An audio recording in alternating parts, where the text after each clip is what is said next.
got a newbie here Yes. today? Hello. That many I'm Jimmy Foot. changes. We've met before, actually. Have we? The Christmas thing at Carmen's. I mean, Oh, God. that's right. It's been a I so apologize for anything I may have done. Hey, you were good. You were good. This is the sixth It's nice to week. meet you Right, again. it's the sixth Hi, week. Holly. How are you? Oh, give me Doing a well. break. Did they do much? No. Jimmy Flint, Clark Kent, glasses. You never see them in the same place? Coincidence? But you know, I Get can't, out here. I'm not allowed to go to those things anymore. I get stupid. But, They're gonna beat yeah. up on me if I don't. Last year I bought 5 They must be like Christmas that. Oh, some auction. Pretty much. And the tape is rolling, just so you know. And you would have bought more if I didn't sit down and talk to you. He was It was not a Morning, good good mother, morning. it was not a good Mother Day, let me tell you. Did you ride your bike in? Yeah, I've got my bikes in the back of my butt. Right. Taking my wife for a bike ride today. Good morning. It is Tuesday, September 13th, 2016, and this is our work session. So, Oh, we're not gonna say the pledge? no, not yet. Oh, we do. We haven't had a Was work this your session in a first, while. is this your first week in the job? Ooh, okay, okay. I'm gonna need a gavel to keep these two under control up here. We do This that is- at the regular meeting. Mr. McPherson, regular meeting. This is our work Shane, session, Are and you sure you want this job? and we have Ken Majors here to talk with us about a proposal, idea. Yes. All right. Well, it's the first time I've done this for you. I actually have a PowerPoint presentation. All right. How's that make you? Damn, All right. sophistication. Do we need lights off? Oh, sure, I tested it 20 minutes ago. Now it doesn't work. Oh, then it goes to sleep. It goes to sleep. We let it sit. So what I want to talk about today, when this thing gets kicked up, is Turn the lights off there.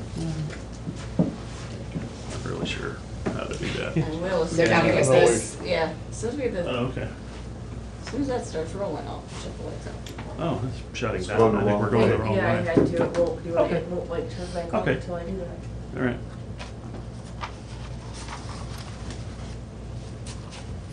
What would a presentation be without technical difficulties?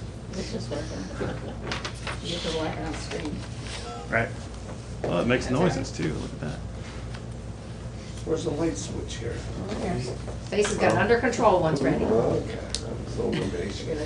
Wait till it actually came on. Hmm. Let's just look at a blank screen here. Well, usually it has something on there by now. There's nothing there. Kick it. I could never get my leg that high. That would be the end.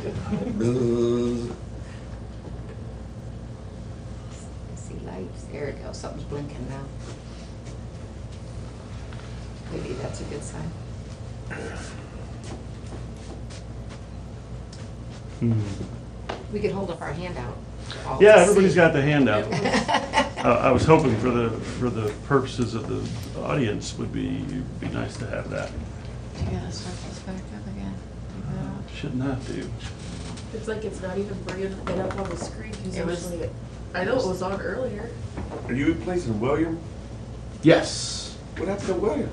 He got a job at Heidelberg University. And Oh, really? How long did that happen? 6 weeks ago. Well, it was announced a few weeks There's ago. something. Yeah. Yes. There you go. No, I don't know how many, it but. says Yeah. warming up, please wait. I want to restart the presentation. He's I only missed he's one now a week. full-time So I gotta wait professor. till it comes over there. so I Last can week see you it. only missed. There it goes. Life goes on. Ta-da. Ta-da. All right, so here's what I'm There going you to talk about. About 8 years ago, October 27th of 2008, I came to the board, and actually in July, I came to the board, and we started the Echo Unit Paramedic Responder Program, which is the paramedic first responder that we have responding out to assist the volunteers. And at that time, no, this isn't going to work. Wait, Okay. I'll try it. Originally, we requested it to be a 24-hour operation, and we didn't have the budget. So what we did was we implemented it 12 hours a day, and it's been that way ever since, for about 8 years. So we knew at the time that we're making incremental change. We're you know, this is a huge culture change from 35 years of what we've been doing. So 8 years ago, we started doing this. We're utilizing part-time paramedics, classified as intermittent paramedics through the way we hired them, because they don't work a set schedule. We started doing that in October of '08, and now we're 8 years later. As we say, we've kicked the can down the road for as far as we can kick it. And now I think we're ready to start moving to a 24-hour echo paramedic unit. And the reason why we need that is some of the things we've seen, and I've got some numbers later in the presentation that will show you. The acuity in the evenings is a lot higher than it is during the day. Daytime's still our busy time, but at night it seems like the patients are sicker. We have a lot more severe crashes, higher acuity patients, sicker patients. And in the evenings we have a lot of paramedics, but not all over the county. So we need to have this one here, full-time, 24 hours a day, to help us. Another thing that's going on over the past 8 years, we've had quite a bit of turnover.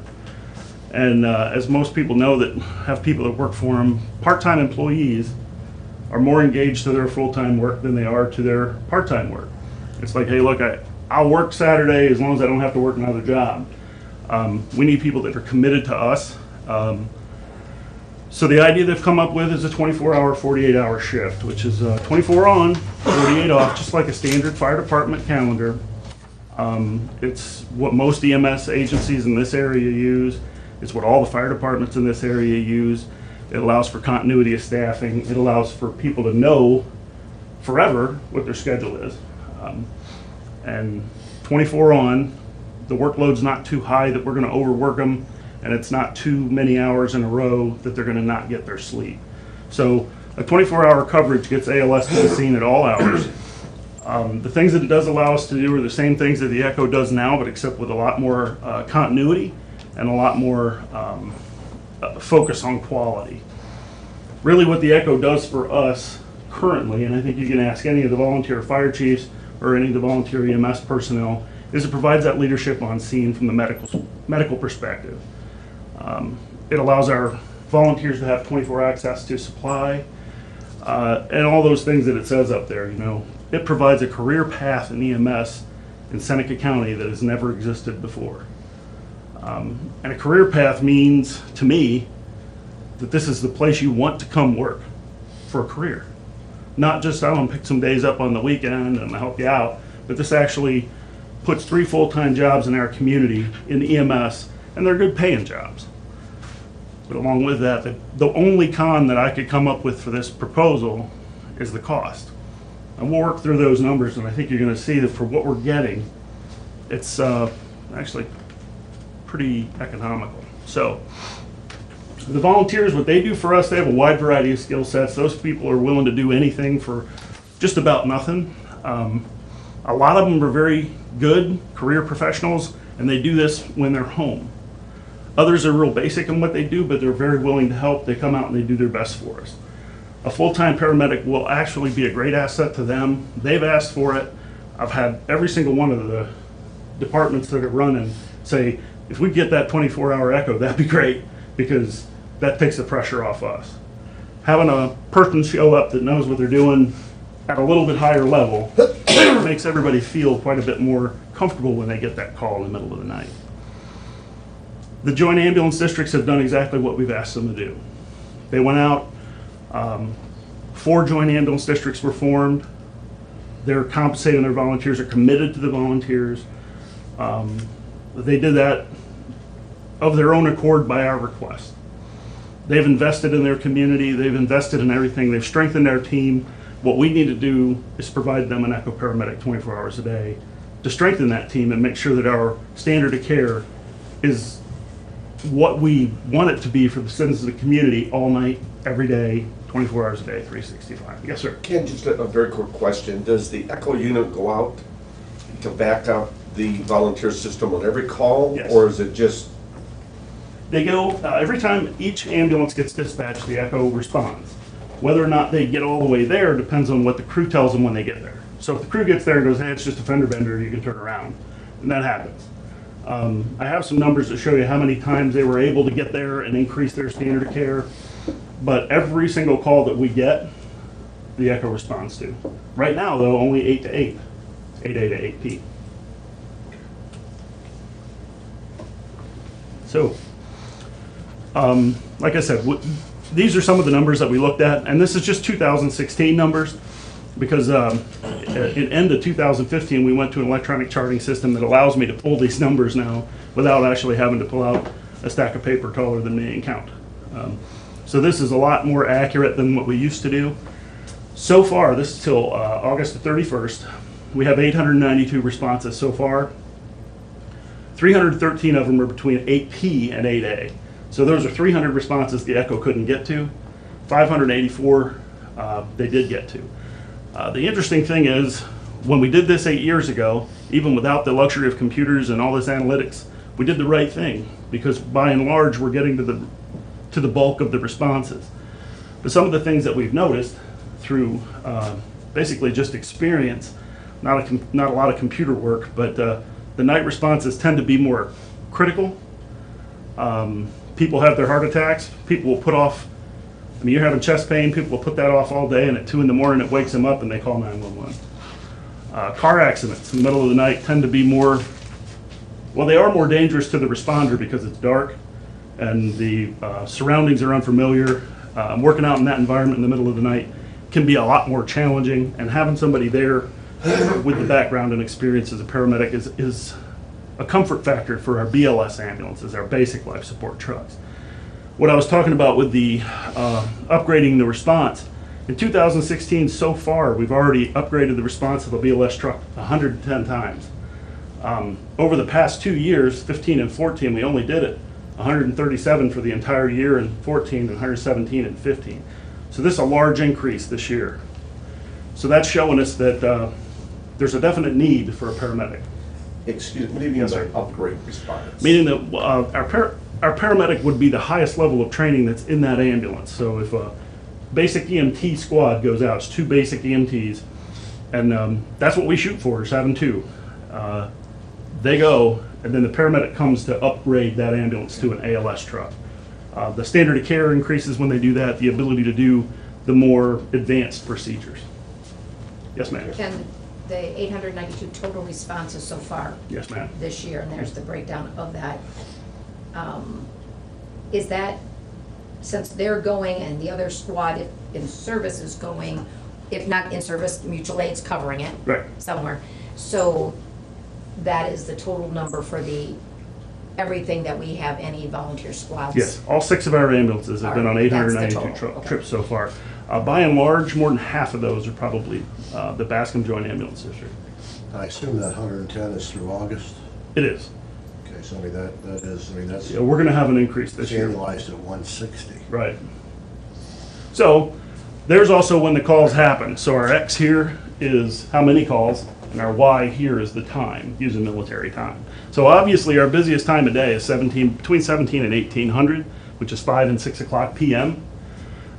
We have a multitude of runs then. If you've been around Tiffin and seen the traffic, that's probably why. Because it's a nightmare on the roads around that time, and people are distracted or texting, they're not paying attention. And a lot of times there are chain reaction crashes, and I'm not gonna say all of them are crashes. Quite a few things happen at the end of the workday. People go, you know what? I actually am sick, and then they go home and then they realize they can't make it anymore and they call us or whatever. But if you look at these times here, between 8 at night and 8 a.m., you can see that there's a pretty good number of calls around 9, 10, 11 o'clock. And it keeps right on going through. I mean, we've had 20, almost 30 calls at 01 in the morning. 9 o'clock at night, it seems to be a big time also. Without giving it, exactly what the call types were, I can just tell you that the high acuity runs happen right in here. And that's why I put those first. Now, it's not the most amount of runs we have, but they're the sickest patients we see. So a paramedic would be, is necessary, because like I said, I think most people don't realize that we don't have a paramedic a lot of times. We get what we have when we're having volunteer systems. So really the most cost-effective method to provide that high-quality care is a compensated volunteer system that the joint ambulance districts are committed to We need to support that commitment and continue to support that volunteer system and augment them with a full-time ECHO unit.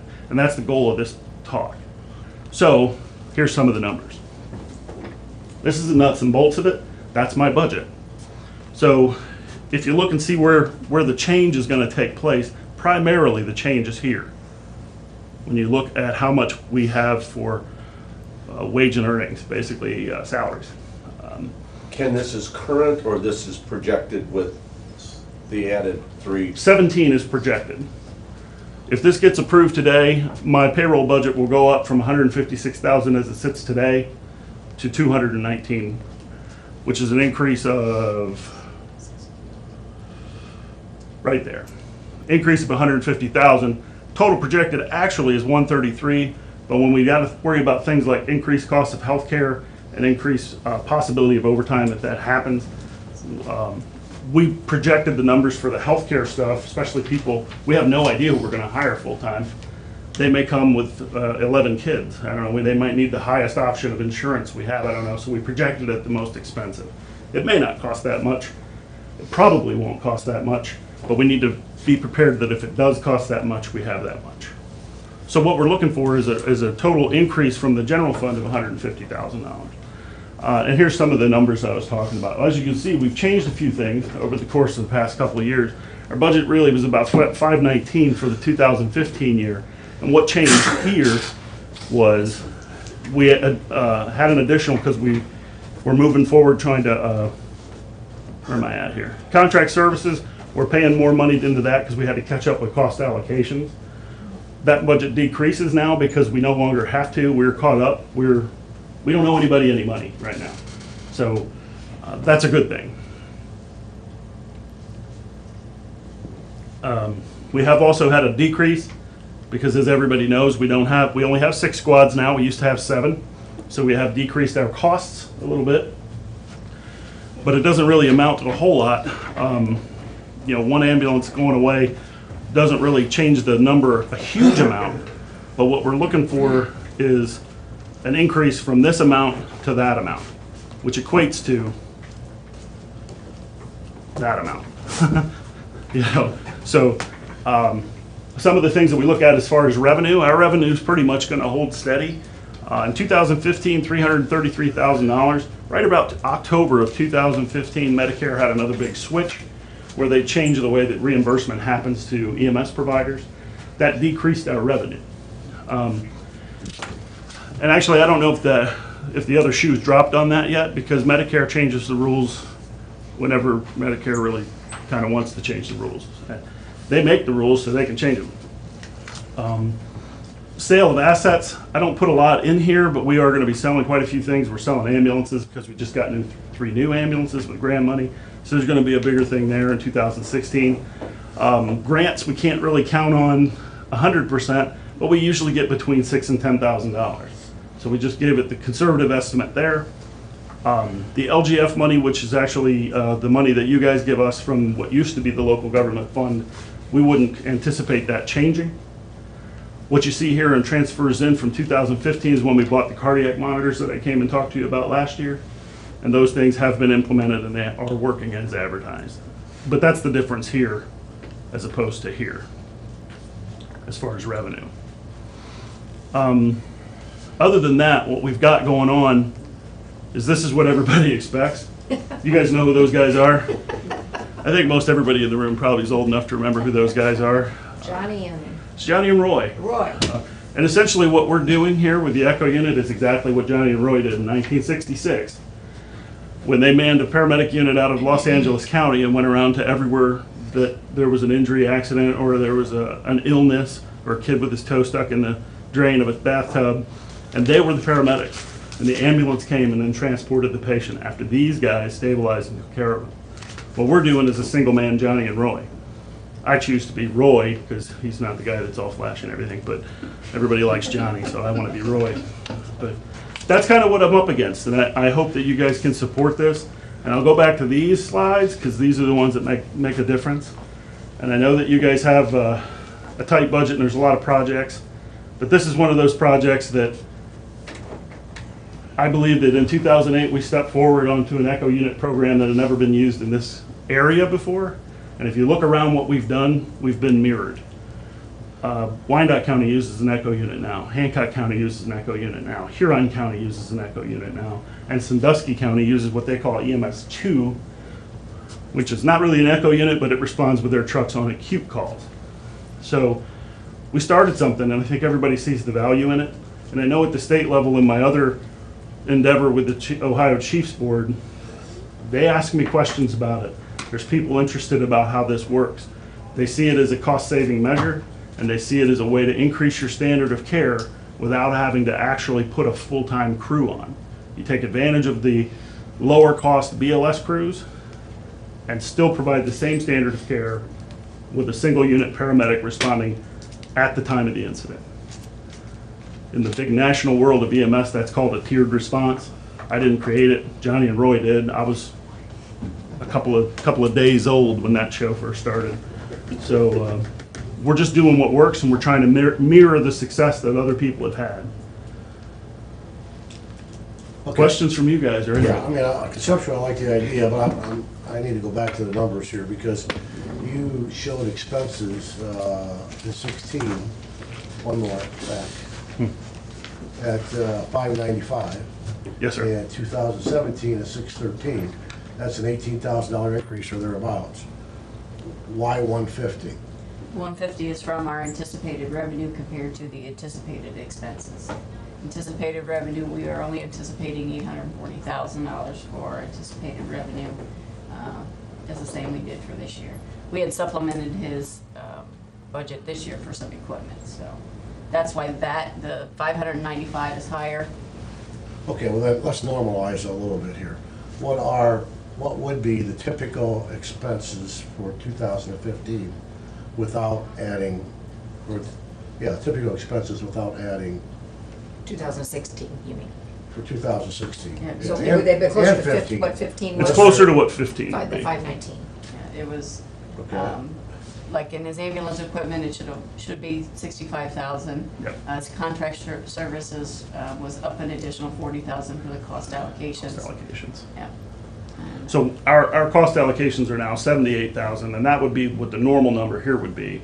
And this number here, 65,000 for ambulance equipment, that's our ambulance replacement fund that moves forward every year. And we need to save that money because of the cost of the equipment that we purchase. Now, we have it in there listed as ambulance equipment. We can use it for other things if we need to, like a new echo unit or a new, if something breaks and we have to buy something that's pretty expensive, it can come out of there if we don't need to buy an ambulance. We try not to, because then that avoids me from having to come here and beg you guys for money for something else. So this is a big commitment, because what we're looking at here, wait a minute, right here, that would be a personnel cost. We all know that personnel costs they go up forever. Once you make that commitment, you've made that commitment. Okay, And let me break that down. Go back to the other one more time here. one more. Okay, so you're talking about an increase on the top line of salaries Yes. of 40 and 20, 60-some thousand, 63,000. Yes, sir. okay? Then down It's in the outbound. hospitalization, Right. we're talking that increase is... Potentially that much. And what that is because of the cost of healthcare, and for the high deductible Okay. family plans at the highest level for 3 full-time employees. From percentage increase standpoint, that doesn't compute. Okay? Well, currently, they only have two people on insurance, one family and one single. Okay, but that could work out differently. It's the worst case. of Worst case, 52,000. yeah, for 2017, that was considering the 3 full-time. It may not be that much, I don't know, and I don't have that ability to know what person I'm gonna be able to hire. So that's existing new, worst case scenario. Yep, existing new. Which you have with to the budget, you family have to budget for. with kids. Because right. even existing, there could be a change. And that's If using what you're- our current We have to offer that benefit, you gotta insurance prepare is. for that. Our insurance may actually go up, I don't know. I won't know that until we have that meeting. So this is based on current what we have. Well, yeah, I know that you've got to plan for the worst, but I mean, sometimes there's a worst case scenario and a probable scenario and a best case. Right. So I get that, but that just seems to be exponentially significantly higher. It seemed that way to me too, and I had, It's $12,000 per employee Okay. for full coverage family HSA plan, the county pays $12,000. Okay, so normalizing it, 16 would have looked more like 15, and we're talking about somewhat less than $100,000. And we are expecting, when we do the projections, we're taking worst-case scenarios and most expense items. Yeah. So it may not be 150, we're planning for the worst. Okay. And obviously, we're at the beginning of budget being put together. Stacy's been working on that. And so we. I wanted to get this to you before that happened. Right, And, right. and I've been wanting to do this earlier, but I know everything's been very busy with everyone. So I appreciate the opportunity now, and I think this is a good time to at least discuss it so that we know what the numbers are prior to budgets. And your implementation thought is 1/1/17? Yes, sir. Okay. Certainly, in principle, I couldn't agree with you more. I mean, I look at, someone that gets sick at 2 o'clock in the morning should have the same care as with someone that got sick at 3 o'clock in the afternoon. I agree. I mean. And that's the onus behind this. Yeah. And I think with the cost that it is at this moment, I don't think we're gonna be able to find another way to do it cheaper. And I think that this is very effective. There'll be 3 full-time people, 24 hours a day. And we'll still be using part-time people to cover vacation, sick, holiday, and extra days off.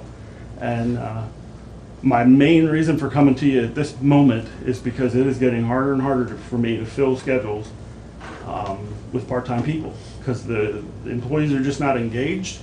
We do pay okay, but people would rather, time off is more important to people than money sometimes. So when a full-time person is employed, they seem to have more engagement and more allegiance to that employer. It's a lot less likely that they're gonna call off on Christmas Day if they're full-time, because they know a year from now that they're gonna be working Christmas Day and they can plan accordingly. Part-time people that schedule monthly don't have that ability. How is our site, given the fact that the northeast part of the county, really, we don't have any obligation to cover? Sure. How is the site from the standpoint of a midpoint for the county? Is it physically in the middle of where we need to get to? Or has that changed anything? I'm not sure I understand the question. Well. The physical can we location get- of the Yeah, fairgrounds. physical location of the, Oh, okay. Yeah, we're right about where we should be, based on where the calls are. Sometimes I wish I was a little further east, maybe like say the sheriff's office location. That would probably be a more ideal location for response times, especially to the that's eastern what I was side. getting to. Right. Is there any area that is kind of at a disadvantage because of Yes. response time? Well, I would say AVR. The Attica Venison Reed District is definitely at a slight disadvantage, because no matter how fast you drive and how many lights you got, it takes 20 minutes to get to Attica from the fairgrounds. And if we were a little closer, that would be ideal. I would love to see us do something with what we're talking about out at Sentinel. That might be a great option as My well. next question, yeah. And that could be a great solution to that problem.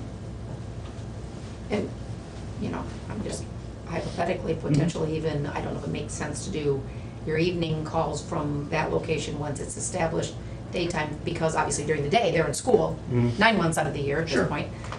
That kind of thing, I don't Right. think, just. No, that's a good It will idea. lend itself to some possibilities. Absolutely. Once that backup EOC is established And operationally, I think a lot of those things we're pretty fluid. EMS in general, fire, EMS, police, we're pretty dynamic when it comes to being able to problem solve. And I think that's a great solution if that in fact happens. So currently what I'm concerned about is making sure that we have adequate staffing 24 hours a day. That's really what my main focus has been with this presentation. Operationally, I think all the other things we can do as we need to from the seat of the pants. We'll say, if that's working, we'll do that. And it is a work in progress. What is the availability of qualified EMS personnel at this point? Is it difficult to find, or? Qualified people, what I'm going to require here will be a 5-year paramedic. A paramedic's been 5 years in a 911 system. I know of, personally right now, one who is interested in a full-time job.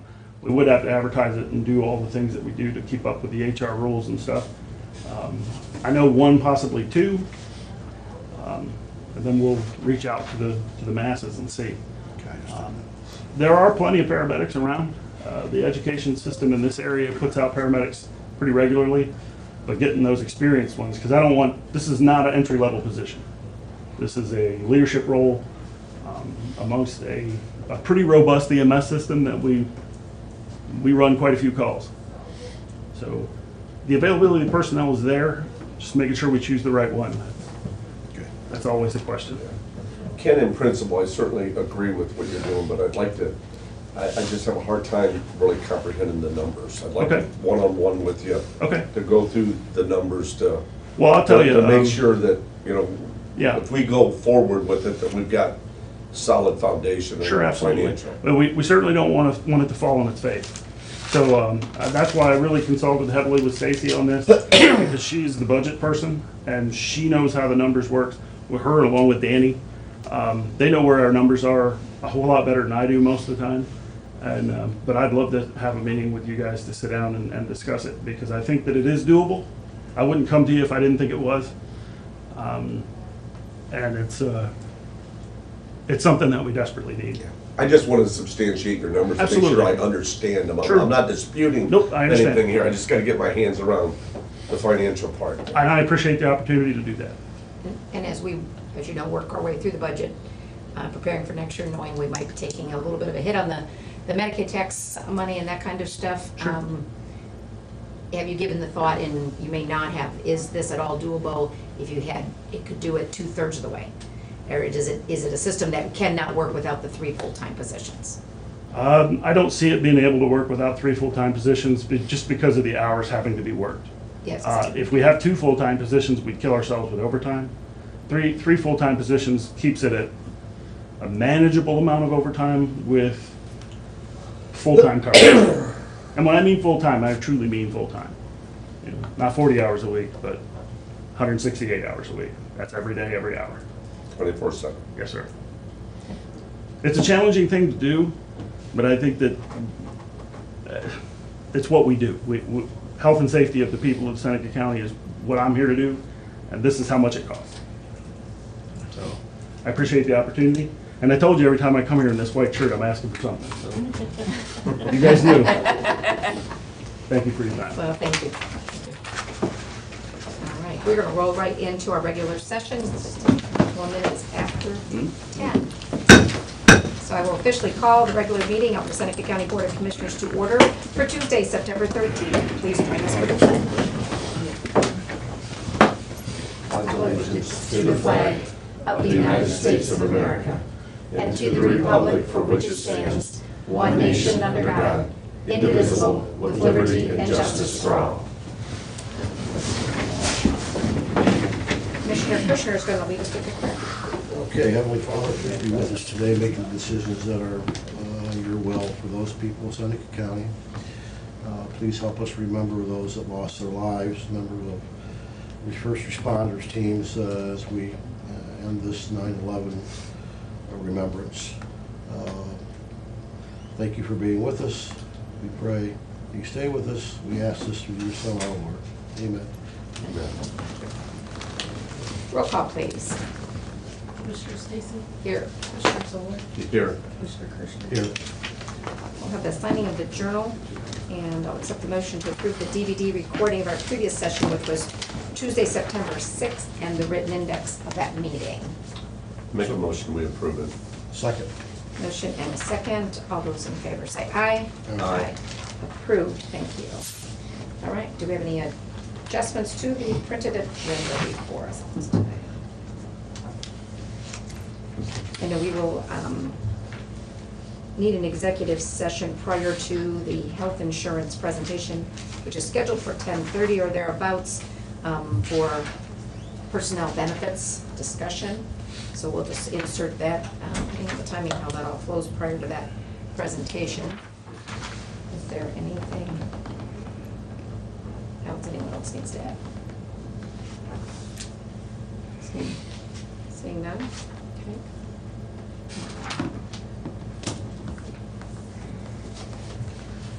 All right, beginning with the Old business is printed an agenda, architect for the annex.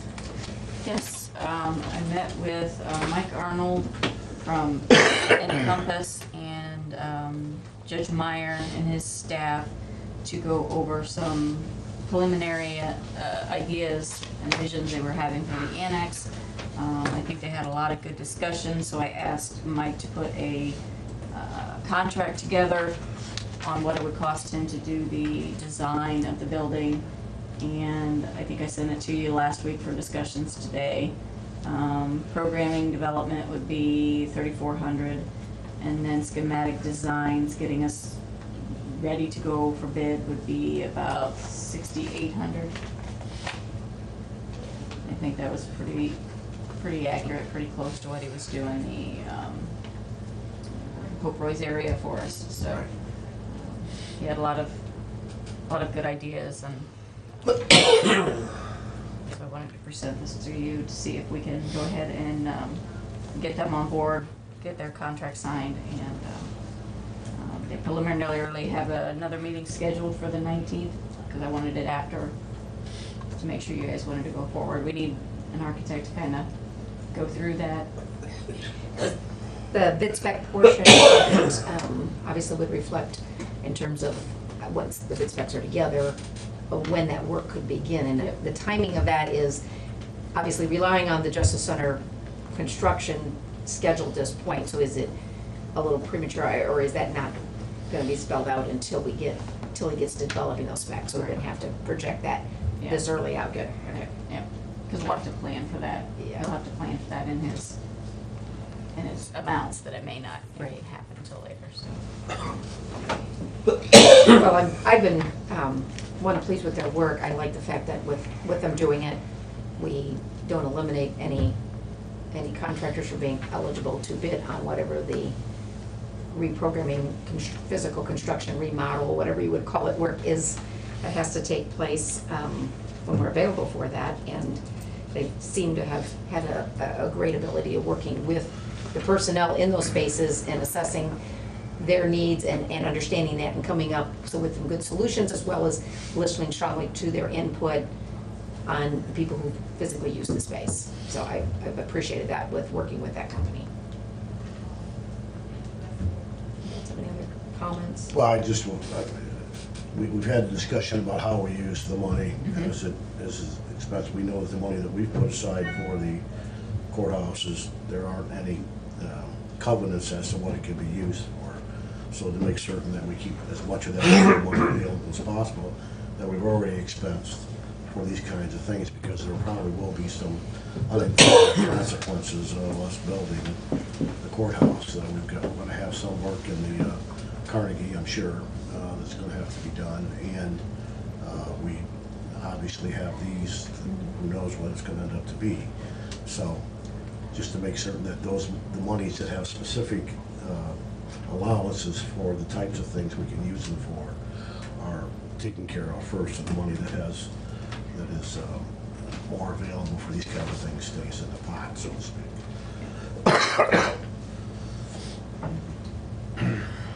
So is it the wishes of this board to go ahead and authorize the agreement with Encompass for engineering and architectural services for the annex renovations? Does anybody want further review of the contract or anything? I'm okay, I reviewed it. I would move that we enter into a contract for the design modifications to the annex. I would agree with that. Is that an official second? Yes. Okay. All right, we've got the motion and a second. Any additional comments, questions, or concerns on that? Now, can you call the roll, please? Commissioner Kirschner? Yes. Commissioner Zoller? Yes. Commissioner Stacy? Yes, approved. Just one person need to sign this? Okay. And we'll probably all sign it. We didn't have this listed in here, but since Mike, you mentioned the Carnegie building, Yes. I don't know if you've heard anything back yet, or even contacted whoever with the Carnegie Foundation? We have made an inquiry, we have not got a response. Okay. I figured it was probably too early for that yet, but just curious. All right. Then, next on here, we have strategic planning. And Dr. Chuck Christensen is here, and he's been aiding us through this process in the past year and a half, I guess it's been. Yes. Anything you want to add? I'm just here to You're approved. Okay. I have got to say, again, thank you very much, Dr. Christensen, for your help. This has been something that I think the county really can benefit from, knowing exactly what direction we're heading and knowing the kind of things we want to accomplish and having it reduced to a document. So that wouldn't have gotten done without your assistance, and my sincere appreciation to you for that. Well, I'd like to thank the commissioners for all your support in getting this done. It really has been really an enjoyable experience. Thank you. I don't know if there's any portion of the strategic plan, Stacy, you wanted to read. I didn't print mine because I've looked at it on my screen. Yeah, I think just to say that it will be posted at some point on our portal, right? on our website, yep. And at this point, the goals and objectives will be there, and action plans will be added later, so anybody, anytime that wants to see what the progress is with the strategic plan can use it. The problem with these kind of things, or the situation many times with these kind of documents, is that they become stagnant on somebody's desk, back on the bookcase. The fact is that we want to keep this active, and we want to be held accountable to keep it active, and by publicly posting it and looking at updates for it, we can be held accountable for accomplishing the tasks that we decided needed to be done. So please review that document and call anytime with any questions. And it'll be posted as of today, like our minutes are posted and stuff, because it's ready to go. Yeah, as soon as we So get it'll be posted. signatures, I'll get it scanned and I'll get it put up on the website. Will this end up being a separate clip then? Okay. Yep, So they would go on, look at strategic planning, and it would just, bring these up. Okay. Yep. Good. So do we have a motion to adopt and approve the 2015-2020 strategic plan for Seneca County? I will make that motion. I will second that. Motion and the second. Any further discussions or thoughts? And again, and thanks to, all, Dr. Christensen led us through this process, but we also had others, department heads, other elected officials, and community leaders that were engaged in part of it or in our subcommittees that each of us headed up to get the plan completed last year, and then the updating process we just recently went through as well. So we'll call the roll. Commissioner Kirschner? Yes. Commissioner Zulli? Yes. Yes, it is approved. Thank you. Now we all got the calls.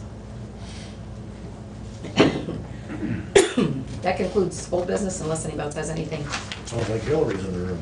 Anything. That's all. You guys started this. Anything else for the good of the order and old business? Okay, then let's begin with the new business. I don't have any. As of money for you, I didn't have any. Okay. We haven't had bill vouchers in the last Oh, couple your of bill weeks. vouchers. Check my bill That means we're not paying our bills, we aren't generating. Yes. Let's go with not, let's go with not generating. Yeah. She doesn't get them to me till like 10 till. It's been about 2-3 weeks since we've done bill vouchers, so.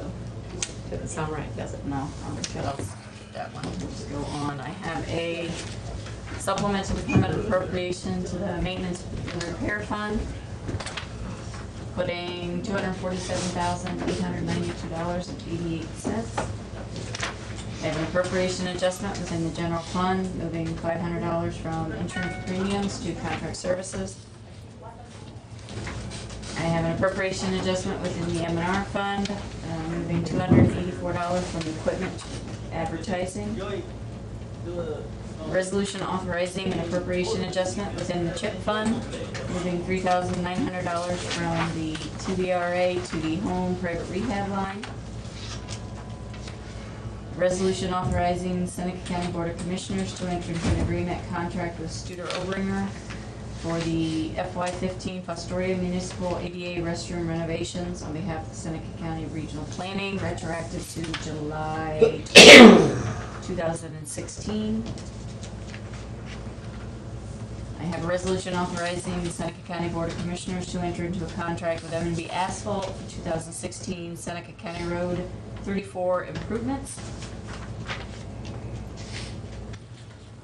I have a resolution authorizing the contract service agreement with Renegade for window repair, storm windows at the Seneca County Museum. Do you have that quote, Vicki? Is that here? Oh, yeah, that one should be in there. It's probably like They the- have offered to pay for the, let's see, 4 windows on the upper south side of the museum, replace some bed sills, paint window sashes and frames, install storm windows. So the foundation is covering this. Foundation's covering this. It's basically the 4 windows facing Clay Street there, if Yeah. I remember. Yeah. Not good with north, south, east, and west. So. Well, that would be to the, facing the south. Okay. And then yes, I did have some bill vouchers.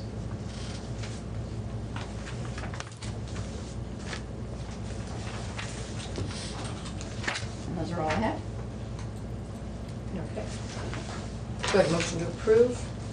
I just have one question about the transfer of $247,892 on the engineers. What is that specifically? It's a lot of money. That is the engineer maintenance repair fund. He must have a new contract he's putting in place. The contract is not included. It's probably one of the things that we approved, but It's probably the County Road 34 project. That sounds about like that $5 figure that we had in the bids That went out already. last week. That contract should be, see if that contract's attached. this, That's Renegades. Because the County Road 34 is more than paving. There was some widening work. Yeah. That's- I can ask quick. I know Yeah. that she called us, but yeah, I just she like to know knows. what that project is, because that's significant money. I bet that's 34. Yeah, it is, it says right here. Hey, Stace, Stacy, yeah, authorizing the Board of Commissioners to enter into a contract, that one. And it says 247,892.88. Yeah. For the that was a bid that we improvements. opened it here. Yeah. Yeah, okay, I'm all right with it. I Mhm. just didn't recognize that number or that She project. usually sends the resolution before the contract, so like next week we'll probably get the contracts in.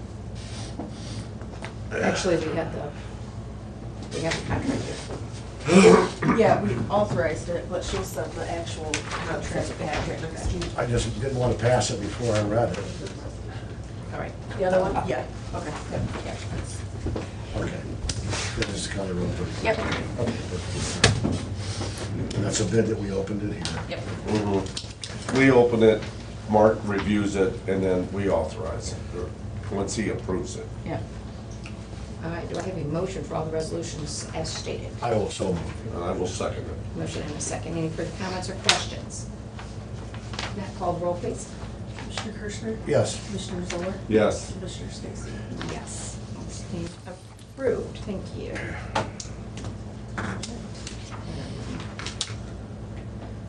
So we're going to have a presentation at 10:30 for the health insurance. We need the executive session prior. I'm not sure if Mr. Burns is here yet to go into the executive session. We're going to need him for that.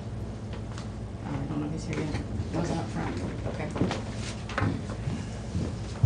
If not, then we could proceed into citizens' comments at this time. Are there any citizens' comments? Okay. See, let's find out. Mr. Thomas, good to see you here. Nope, nope, okay. It's a lot easier. Look at it, I'll tell you that, buddy.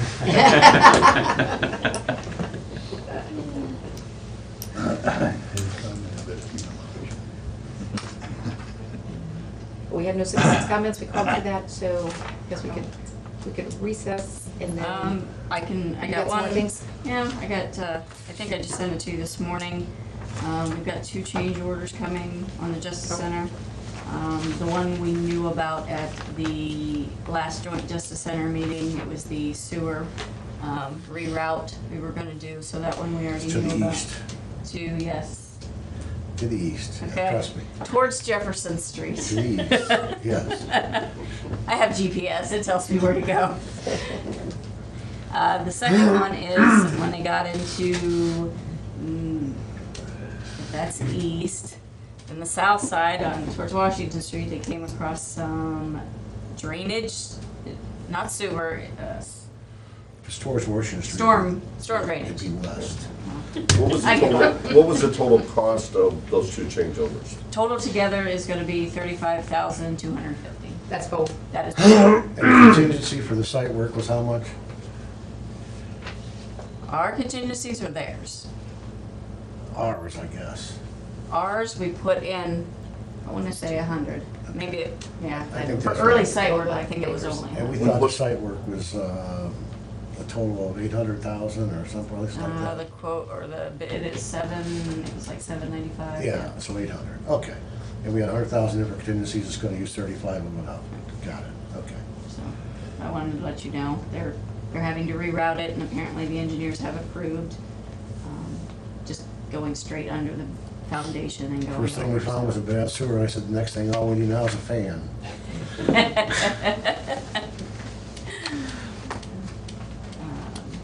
So, yep. Are they back on the site today? There's been They little activity for a should while. be.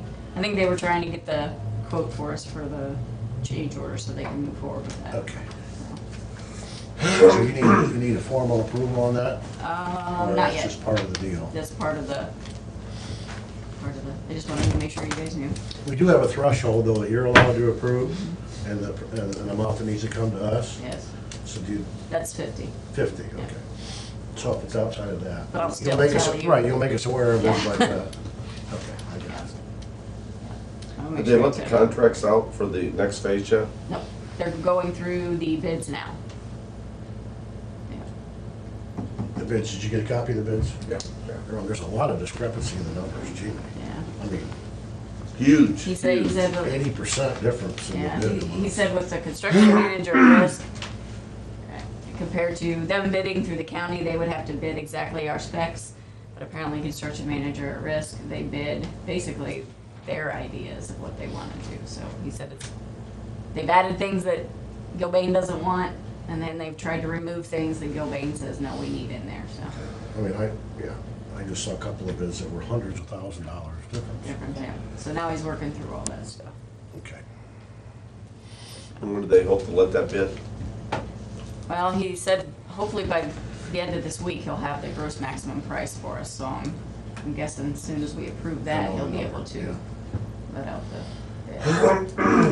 bid. Okay, recess till 10:30? Yes, it's 10:22, so let's recess until 10:30. Get into that.